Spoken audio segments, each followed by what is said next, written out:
You ever witness a moment so out of place, so raw? The whole world seems to stop breathing? Yeah, that was the night a little girl with trembling leg braces marched herself out in front of 100 millionaires in the Whitstone ballroom, stuck her hand in the air, and asked a janitor in a stained apron, "Sir, would you dance with me?" And I swear, in that instant, the music choked, forks froze midair, and the only sound left was the tiny tremor in her voice fighting against all that golden silence. The janitor, Logan Hayes, calloused hands clutching a mop like it was a shield, didn't even blink, but you could see it, the way his shoulders stiffened, every eye in that marble palace burning holes in his back. I'll never forget how she stood there, just a kid in a white dress, hair pulled tight, steel braces shining beneath the linen, arm outstretched, daring the universe to say no. Her mother, Vivian Ward, was the queen of the night, the kind of woman whose gaze could freeze water, CEO of a billion-dollar biotech, more machine than human most days. But it was her daughter Claire who shattered that ice, right then, with nothing but a question and the stubbornness of hope. "Miss, I'm just the janitor," Logan whispered, almost pleading, glancing at his supervisor hovering nearby, mouthing rules about not mixing with guests, the invisible lines no one like him was supposed to cross. "But Claire," she leaned in, voice clearer than the crystal, "I don't need someone perfect. I need someone who isn't afraid to look foolish." And right there, something broke open inside Logan. Maybe it was memory, the rooftop dance with his own daughter years ago, lost too soon, her laughter echoing across time, or maybe it was just the wild, terrifying freedom in that child's eyes. He let out a breath, set his mop aside, peeled off the gloves and apron, hands shaking but steady, and took Claire's tiny hand. "I don't know any fancy steps," he mumbled. She grinned. "Me neither." The piano, sensing the shift, stumbled back to life, not a grand waltz, just a simple, searching tune, hesitant and human. And so they danced, mismatched and off-tempo, her braces scraping the marble, his feet finding her rhythm, not leading or correcting, just following.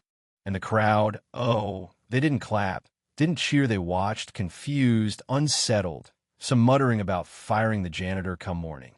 But Claire, she beamed, bowing at the end like a prima ballerina. "Thank you for inviting me." And Logan bowed back. "Thank you for showing me the way." The world didn't break into applause. It just held its breath, wondering what it had witnessed. Vivian's eyes, steel and shadow, locked with Logan's across the ballroom, not a word, just the weight of two universes colliding, ice and endurance, achievement and invisible scars. The next morning, Logan found a note slipped into his battered locker, formal invitation. Ward Manor, noon sharp, suit and tie. He went, of course, half expecting to be fired, but curiosity's a hell of a drug. Ward Manor was a fortress, all glass and judgment, servants who didn't bother with his name. Vivian stood with her back to him, skylines stretched beneath her like a prize. "You humiliated me." She cut straight to the point, not even looking up. Logan just shrugged. Sometimes the truth humiliates us before it sets us free. She handed him a contract, cold and clinical, 12 weeks, as a therapeutic companion for Claire, generous pay, airtight NDA. Logan didn't touch it. "Is this an offer or an ultimatum?" he asked. Vivian, lips like a blade, called it a solution. But he saw right through. "I don't work for people who solve problems with contracts. I want you to see your daughter, not just manage her." Vivian's eyes flashed, but her voice fell. "You know nothing about my daughter." Logan, gentle but unyielding, "I know what a child looks like when she's never been allowed to lead." The standoff was cut short. He left a battered business card on her marble table, freedom steps, a community dance for kids with challenges. She's welcome, if she wants. First class is free. He walked out, not expecting anything. But that Tuesday in the Bronx rain, as Logan rolled out mats in his little studio, the door creaked and in came Claire, alone, hood up, braces clicking. "Mom doesn't know I came." Logan just smiled. "No questions, no lectures, you're welcome here. We don't do perfect, we do real." She joined the circle of kids, walkers, wheelchairs, all carrying stories in their bodies, and together they moved, nobody leading, nobody left behind. Vivian stayed away, trapped in meetings, checking her phone, fighting the urge to track Claire's every move. But something gnawed at her, a whisper of possibility of letting go. When she finally confronted Logan in the hallway, she found herself asking, "What's the point of all this?" And Logan, steady as ever, said, "Control teaches nothing. Freedom teaches everything. Your daughter isn't a problem. She's a person. She doesn't need fixing. She needs room to be whole." And here's the twist no one saw coming. Vivian didn't walk away. She showed up not as CEO, not as a savior, just as a mom, lurking in the back, watching as Claire ditched her braces and tumbled across the mat, laughing through the fall. Vivian stood by the window outside, hesitant, scared to belong, until Logan knocked on her car window. "You want to make a habit of watching from the curb?" And that was the beginning, not a fairy tale, but a slow, messy undoing. Bit by bit, Vivian learned to let go. She came to class, first in heels, then in flats, finally in leggings and a sweatshirt, no makeup, no pretense. She watched Claire wobble, fall, rise, and for the first time, realized that loving her daughter didn't mean protecting her from the world. It meant letting her take risks, letting her fail. One night, as they made mac and cheese from a box, badly, Claire said, "Logan listens to me like I'm a person. That's enough." And Vivian finally laughed, seeing her daughter not as a project, but as a person bursting with possibility.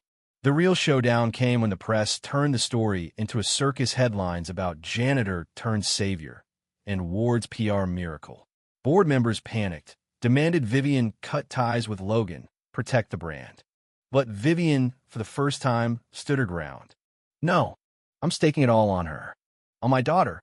At the press conference, cameras flashing, she looked straight into the glare and said, "I stand with the broken, the brave, and the ones who fall 100 times and still find a reason to rise. My daughter's future is worth more than your stock." And that changed everything. Parents returned. Kids returned. Laughter returned. Logan stayed, not as a janitor, but as a partner with Vivian, with Claire, with the whole scrappy tribe of Freedom Steps. He taught.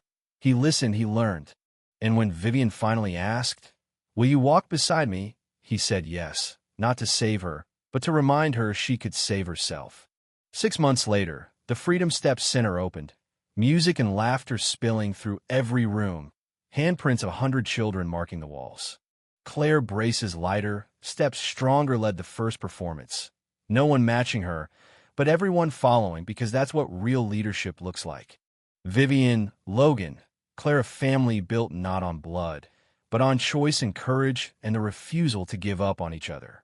And in the end, when the lights dimmed and the world asked, who's leading, who's following, they just smiled, because it wasn't about either. It was about moving together, falling together, rising together. The work isn't over. It never is. But now, when someone stumbles, there's always a hand reaching out, not to hold them back, just to remind them how high they can fly. So, tell me, what do you think?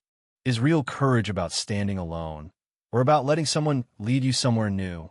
Drop your thoughts below. Let's talk about what it means to fight for someone, to set them free, to rewrite the meaning of family and strength. Because, the dance isn't over. Not by a long shot.